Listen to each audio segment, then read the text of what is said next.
अस्सलाम वालेकुम। आज आपके साथ एक दूसरी वीडियो के साथ आज चलें आपको विज़िट कराता हूँ अपने फार्म का। उम्मीद है आपको ये वीडियो पसंद आएगी।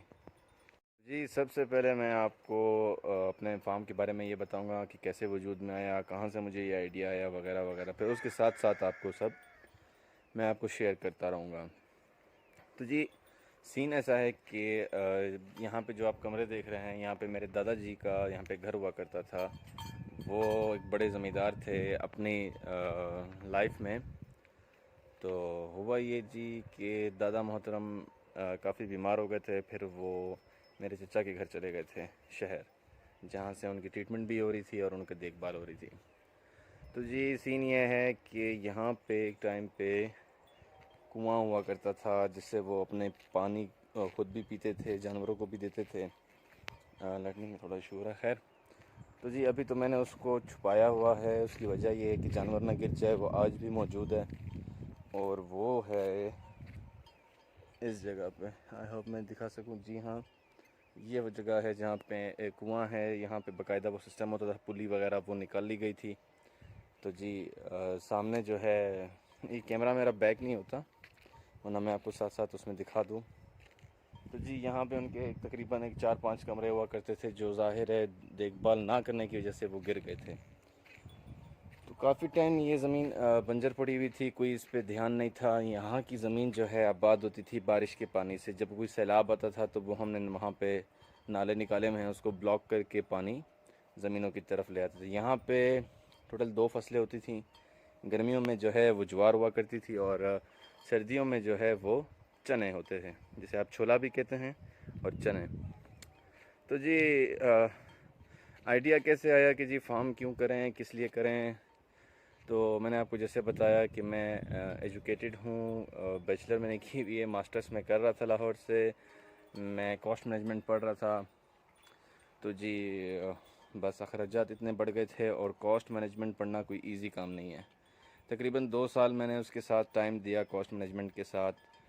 काफ़ी मुश्किल था, ऊपर से अखराजात इतने ज़्यादा, तो मैंने छोड़ दिया। मैंने कहा भाई अब ना कुछ करो, ये बहुत मुश्किल है। और फिर जी, बैचलर की बेस पे जॉब हासिल करना तो बहुत ही मुश्किल है, क्योंकि एमफिल वाले, मास्टर वाले और पीएचडी होल्डर्स जो हैं, डिग्री होल्डर्स जो हैं, वो बेरोज़गार घूम रहे हैं। हमें कहाँ मिलनी है। मैंने बहुत जगह ट्राई की, नहीं बन पाया। खैर, हम चलते हैं अपने फार्म की तरफ, तो आपको डिटेल देता रहूँगा। तो जी, इस वजह से फिर वहाँ पे मैंने कुछ हुकूमत के जो गवर्नमेंट ठेकेदार होते हैं उनके साथ काम करता रहा। उसमें मेरा अपना एक दोस्त है, अरसलान नाम का। तो उसने स्टार्ट किया। गवर्नमेंट जो टेंडर्स थे वो हम कर रहे थे। सब न्यूली था, ज़ाहिर है अपना काम पराए काम में फ़र्क आ जाता है। तो उसमें हम में कोई फ़र्क नहीं था, बस अपना काम अपना होता है जनाब। तो जी, आपको दिखाता हूँ कि यहाँ पे मैंने ट्यूबवेल करवाया। कहाँ गया, तो मेरी आंखों में रोशनी, कैमरा बैक होता नहीं। खैर, ये जी, हमने ट्यूबवेल करवाया, तकरीबन 310 फुट करवाया था। 1800 रुपये फ़ुट मैंने ये करवाया था। तकरीबन इसकी कॉस्ट मुझे इन सब चीज़ों के साथ, यानी ट्रैक्टर हो गया, इसकी असेंबली हो गई, और इसकी जो अपनी टरबाइन है, तो ये। तो जी, आप सब ये ज़रूर सोचेंगे कि जी ट्रैक्टर क्यों लगाया है, सोलर क्यों नहीं, बिजली क्यों नहीं। तो जी, बिजली हमसे बहुत दूर है। आप देख रहे हैं दूर दूर तक कोई तारों का नामो निशान नहीं। ख़र्चा बहुत ज़्यादा है, और हमारी तरफ के जो ज़मींदार हैं वो बहुत कंजूस हैं। वो बिजली वाले ट्यूबवेल पे क्या अफोर्ड करेंगे। और बात रही सोलर की, तो सोलर की उस टाइम पे मेरे पास कैश इतना था नहीं कि मैं इसको सोलर कर पाता। बट हाँ, ट्रैक्टर था जिससे मैंने अपनी ज़मीन भी बनानी थी, और इसको दोबारा यूटिलाइज़ कर लिया यहाँ पे, तो मुझे अभी भी फ़ायदे में है। तो जी, सबसे पहले हमने ये ट्यूबवेल करवाया। ट्यूबवेल करवाने के बाद जो है जनाब, हमने ये ईंटों का कमरा बनाया। जब हमने कमरा बनाया, बहुत जल्दबाजी में बनाया, कुछ इतना हमें समझ नहीं थी, क्योंकि जब ट्यूबवेल करने वाले आए हुए थे तो उनका कहना ये था कि जी हमें लाजमी कमरा बना के दें, क्योंकि बारिश हो सकती है। और वाकई उस साल में, तकरीबन मुझे आज दूसरा साल है, तो जी उस साल में बहुत बारिशें हुई, इतनी बारिशें हुई, इतनी बारिशें हुई, जो काम रोक देती थी, क्योंकि मशीनरी का काम था सारा, तो वो रुक जाता था। तो जी फिर जैसे ही मैंने फार्म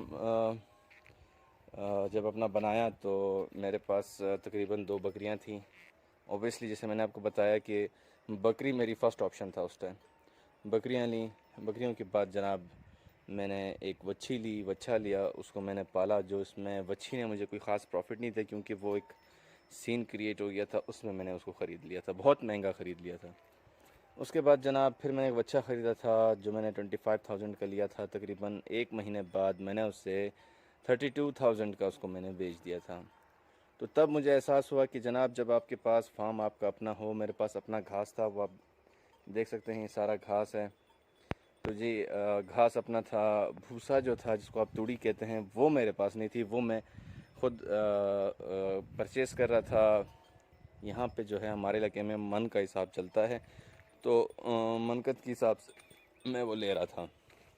खैर फिर भी मुझे उसमें बचत हो गई थी, क्योंकि मैंने आपको अर्ज़ किया कि मेरा जो तूड़ी थी मुझे वो परचेज़ करनी पड़ी। तो उसके बाद जनाब मैंने एक गाय ली। मैंने चेक करना था कि जी मुझे क्या चीज़ लॉस कर रही है, क्या चीज़ प्रॉफिट कर रही है। तो फिर मैंने गाय ली। जब गाय ली तो जनाब तब मैं उसको इसी छपरी के नीचे बांध देता था। तो बकरियां भी थीं, तकरीबन मेरे पास कोई 14-15 बकरियां थी उस टाइम। फिर उसके बच्चे पैदा हुए, काफ़ी रश लग गया था यहाँ पे। तो ऊपर से गर्मियाँ थीं जनाब, पंजाब की गर्मी बहुत सख्त होती है। खैर यहाँ पे हमने उसको रखा तकरीबन 2-3 महीने बाद, और साथ साथ में हमने ये काम, ये जो भूसे का कमरा है, इसे कंस्ट्रक्ट करना शुरू कर दिया था। तो जी ये कंस्ट्रक्शन में आया जब हमारी गंदम कट रही थी, तब ये पूरा कंप्लीट हो चुका था। तो जनाब मैंने यहाँ पे कच्चा कमरा बनवा लिया था, जैसे आप देख सकते हैं।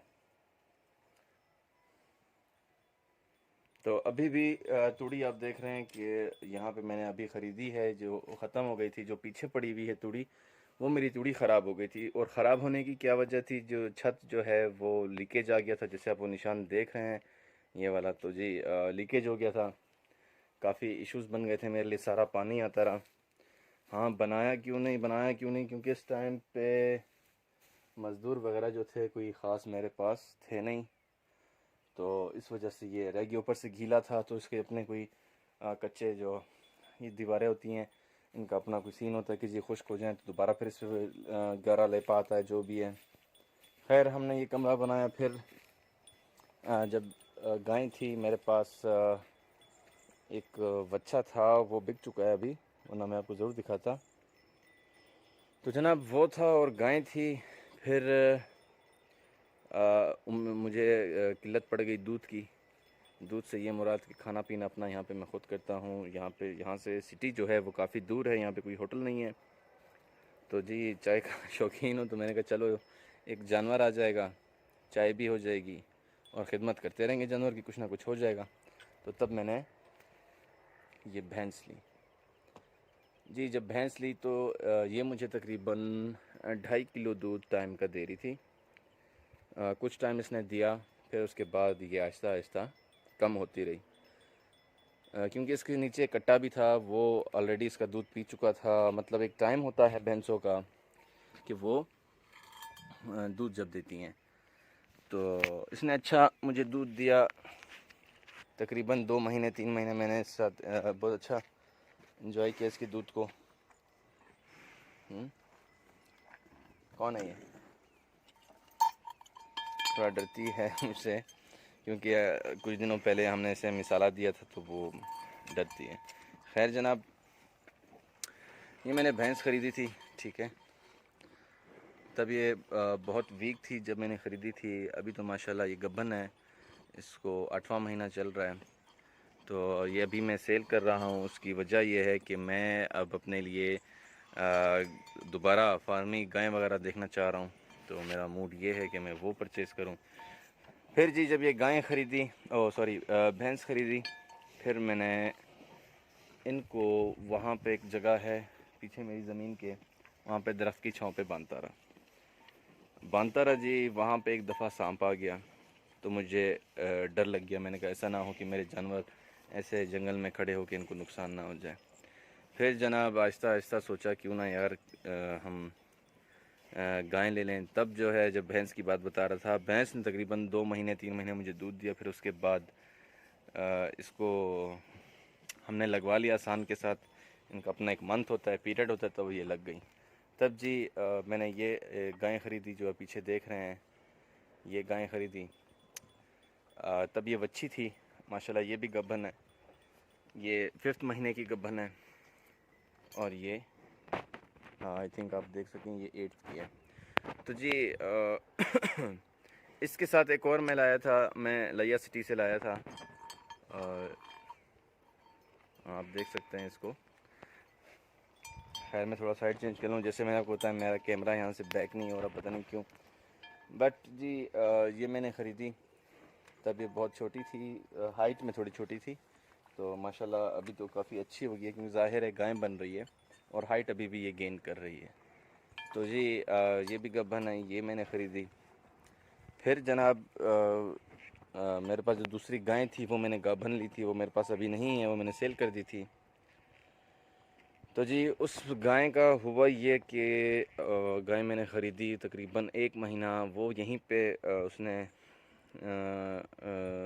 बच्चा दिया। मुझे नहीं आता कि he gave birth here, she gave birth here. तो उसका जो बच्चा था और वो मैंने दोनों सेल कर दिए थे।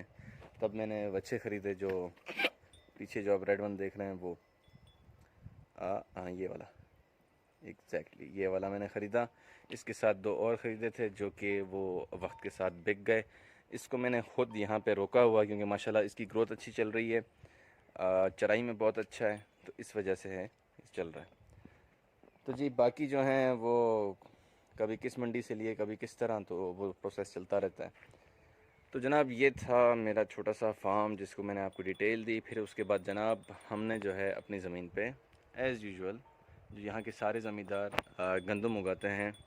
गंदम का जी हम जैसे बंदों को बहुत फ़ायदा होता है। एक तो गंदम बन जाती है, सालाना दाने निकल आते हैं, हम उसी का वापस आटा पिसवा के हम उसे अपने लिए यूज़ करते हैं।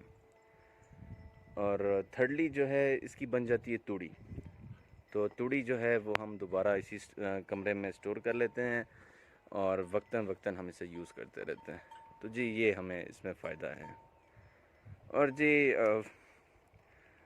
फार्म माशाल्लाह कुछ ख़ास इतना बड़ा नहीं, लेकिन माशाल्लाह माशाल्लाह अल्लाह का बहुत शुक्र है कि अल्लाह ने तौफीक दी कि हैं हमारे पास ये सब कुछ है और हम इसे यूज़ कर रहे हैं। तो जी ये फार्म आप ये लैंड देख सकते हैं।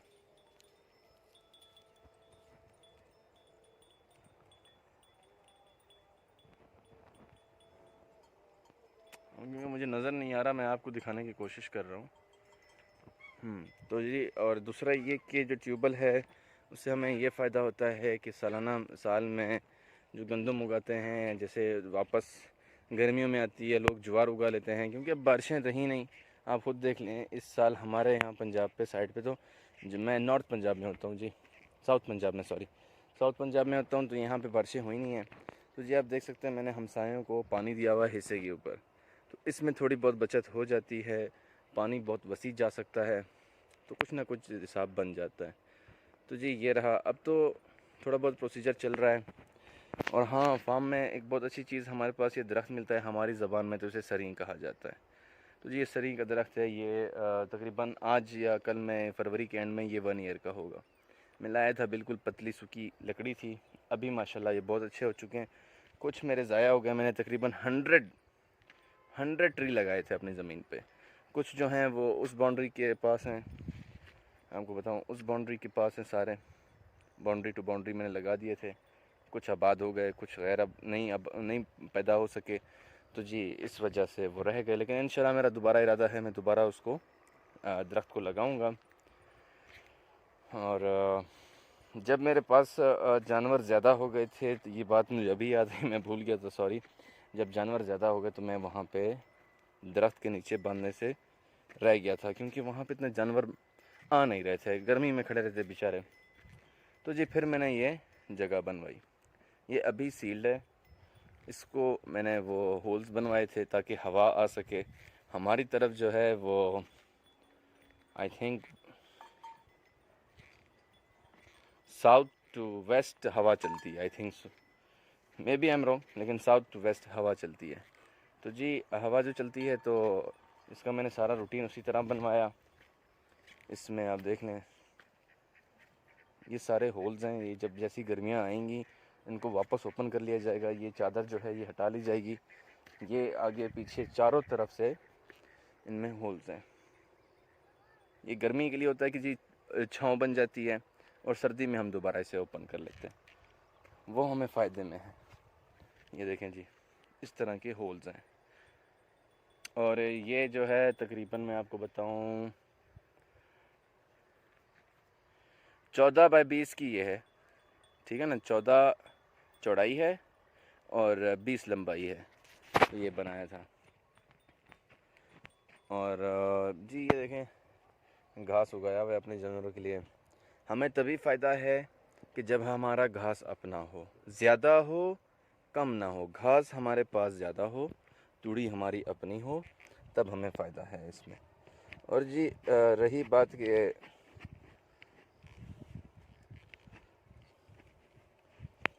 हाँ सॉरी, वो मैंने एक होल देख लिया था, चूहे की गोर जिसे कहते हैं उसे बंद कर रहा था।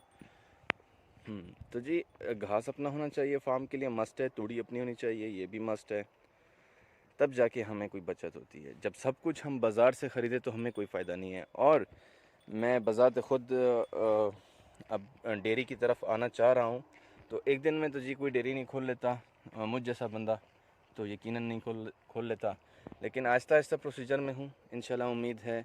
हमारे यहाँ मंडी लगती है मंगल वाले दिन, तो इंशाल्लाह आज जैसे मंगल है, तो आज तो मैं नहीं जा सका क्योंकि मेरा सर्वेंट वो छुट्टी पे गया हुआ है। तो नेक्स्ट मंगल इंशाल्लाह ताला मैं मंगल जाऊंगा। हो सकेगा तो मैं ज़रूर आपको अपनी मंडी की वीडियो भी दिखाऊंगा कि हमारे यहाँ मंडी पे कैसा जानवर आता है, किस तरह का जानवर आता है। उम्मीद है आपको वो भी पसंद आएगी वीडियो इंशाल्लाह ताला। और मैं ज़रूर अपने लिए गाय देखूंगा, क्योंकि हम रूटीन आ रही है, गर्मियाँ आ रही हैं थोड़ी सी, शायद कोई अच्छी प्राइस पे हमें मिल गई तो हम ले आएंगे, फ़र्ज़ नहीं है। तो बाकी है सब नसीब की बात। और हाँ, इंटरेस्टिंग चीज़ मैं आपको बता दूँ, ये मैंने गोबर जमा किया हुआ है, ठीक है। ये मैंने इसी घास वाली ज़मीन पर डालना है, जिससे मेरा इरादा है सब्ज़ी का कि मैं भिंडी लगाना चाह रहा हूँ। तो इंशाल्लाह भिंडी लगाएंगे, देखते हैं कि वो हमें क्या प्रॉफिट देती है, क्या लॉस देता है। और ख़ुद घर की अपनी सब्ज़ी उगाना चाह रहा हूँ। आगे अल्लाह सब खैर करेगा, ज़िंदगी रही तो आपसे दोबारा मुलाकात होगी। आप सब अपना बहुत सारा ख्याल रखिएगा, और प्लीज़ लाइक करें, सब्सक्राइब करें, अपने दोस्तों के साथ शेयर करें। कोई भी क्वेश्चन हो फार्मिंग के हवाले से ज़रूर मुझसे रब्ता करें, मैं आपको इंशाल्लाह अपने तजर्बे से आपको गाइड करूँगा।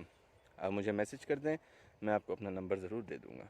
और हाँ, इंशाल्लाह ज़िंदगी रही मैं आपको मज़ीद एक वीडियो बनाना चाह रहा हूँ उसकी, चिकन फार्मिंग कैसा है। तो मेरे दोस्त के पास तजर्बा है, इंशाल्लाह हम उसके पास ज़रूर जाएंगे, उनसे आपकी मुलाकात करवाएंगे और देखते हैं कि वो क्या मशवरा देंगे। तब तक के लिए अपना ख्याल रखिएगा, साथ बनिए रहें। अल्लाह हाफ़िज़।